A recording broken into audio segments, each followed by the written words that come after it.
தொழுகையை நாம விடுறோமோ அவ்வளவும் நமக்கு தான் முசீபத். அல்லாவுக்கு ஒன்றும் இல்லை. நான் ஃபஜருக்கு நாம தொழுகலன்னா அதனால அல்லாவுக்கு என்ன வரப்போகுது? நஷ்டம் ஏற்பட போதா? அல்லாவுக்கு எது நஷ்டம் ஏற்படும்? அல்லாவுடைய தூதருக்கு எது நஷ்டம் ஏற்பட போதா? கிடையாது, நமக்கு தான் நஷ்டம் ஏற்படும். நாம் விடக்கூடிய ஒவ்வொரு தொழுகையும் நமக்கு முசீபத். ஃபஜர் தொழுகையை விட்டுட்டோமா முசீபத்து, லுகரை விட்டியா முசீபத்து, அசரை விட்டியா முசீபத்து வரும். எல்லாம் வரும், நோய் வரும், கஷ்டம் வரும், நெருக்கடி வரும், பிரச்சனைகள் வரும், சண்டைகள் வரும், விபத்துகள் ஏற்பட, ஆபத்துகள் எல்லாம் வரும். தொழுகை இருந்துச்சுன்னு சொன்னா அல்லாஹ் இதெல்லாம் லேசாக்கிக்கிட்டே இருப்பான். வரக்கூடிய ஆபத் ஓடி போயிடும், வரக்கூடிய நெருக்கடி பின்னாடி போயிடும், வரக்கூடிய வறுமை பின்னாடி போயிடும். அப்போ தொழுகை ரொம்ப முக்கியம். தாய்மார்களே, சகோதரிகளே, தொழுகைக்காக வேண்டி ஒருவர் வர்றாரு அப்படின்னு சொன்னா அவர் எடுத்து வைக்கக்கூடிய ஒவ்வொரு அடிக்கும் அல்லாஹ் அவருக்கு நன்மையை தர்றான். ஸல்லல்லாஹு அலைஹி வஸல்லம் அவர்கள் சொல்லி காண்பிக்கிறார். அபூ ஹுரைரா ரலியல்லாஹு அன்ஹு அறிவிக்கிறார். அவர் வீட்டில இருந்து அவர் கிளம்பி தொழுகைக்காண்டி அவர் நடந்து வர ஆரம்பிச்சிட்டாருனாலே அவர் எடுத்து வைக்கக்கூடிய ஒவ்வொரு அடிக்கும் அல்லாஹ் அவருக்கு நன்மையை தரான். தொழுகையில தான் மன நிம்மதி இருக்கிறது என்பதாக சொல்லப்படும். இப்போ ஆண்கள் வீட்டில இருந்து கிளம்பி நடந்து வந்து அந்த நன்மையை சம்பாதிக்கிறாங்க.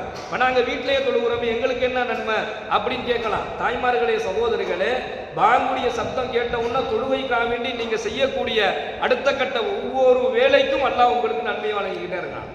அல்லாஹ் உங்களுக்கு நன்மையை வழங்குறான். தொழுகையில தான் மன நிம்மதி இருக்கு. இன்னைக்கு நிறைய பெண்களுக்கு என்ன, மனசுக்குள்ள நிம்மதி இல்லாத பிரச்சனை இருக்கு. குடும்பத்துல எல்லாமே இருந்தும் ஏதோ ஒரு நெருக்கடி, நிம்மதி இல்லாம இருக்குல்ல. தொழுகையை கையில் எடுத்து பாருங்க, மனசுக்கு அவ்வளவு பெரிய ஒரு ராகத்தை அல்லாஹ் கொடுப்பான். பெரிய பிரச்சனை இருக்கும், பெரிய நெருக்கடி இருக்கும், ஆனா தொழுதுட்டோம் அப்படின்னு சொன்னா அதை அல்லாஹ் அப்படியே லேசாக்குவான். சொல்லுவாங்கல்ல, மனசு கொஞ்சம் ரிலாக்ஸா இருக்குதுன்னு சொல்லுவாங்கல்ல.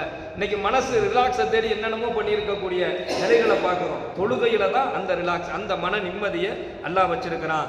உங்களில் ஒருவரினுடைய ஸல்லல்லாஹு அலைஹி வஸல்லம் அவங்க கேட்குறாங்க சஹாபாக்கள்கிட்ட, உங்க வீட்டுக்கு முன்னாடி ஒரு ஆறு ஒன்று ஓடுது. அந்த ஆறுல நீங்க ஒரு நாளைக்கு 5 தடவை குளிக்கிறீங்க, 5 முறை குளித்தால் உங்க உடம்புல அழுக்கு இருக்குமா அப்படின்னு சொல்லி கேட்குறாங்க. லா யா ரசூலல்லாஹ், அது எப்படி அழுக்கு இருக்கும்? ஒரு நாளைக்கு 5 முறை ஒரு ஆற்றுல இறங்கி குளிச்சா உடம்பு சுத்தமா இருக்குமே அப்படின்னு சொல்லி சஹாபாக்கள் சொல்றாங்க. அப்ப நாயகம் ஸல்லல்லாஹு அலைஹி வஸல்லம் அவர்கள் சொன்னார்கள், 5 நேரத்தினுடைய தொழுகையினுடைய உதாரணமும் இதுதான்.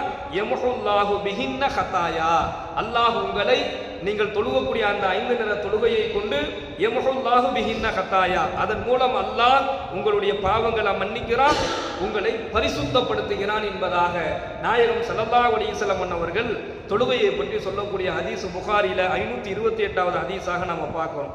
தொழுகைக்காக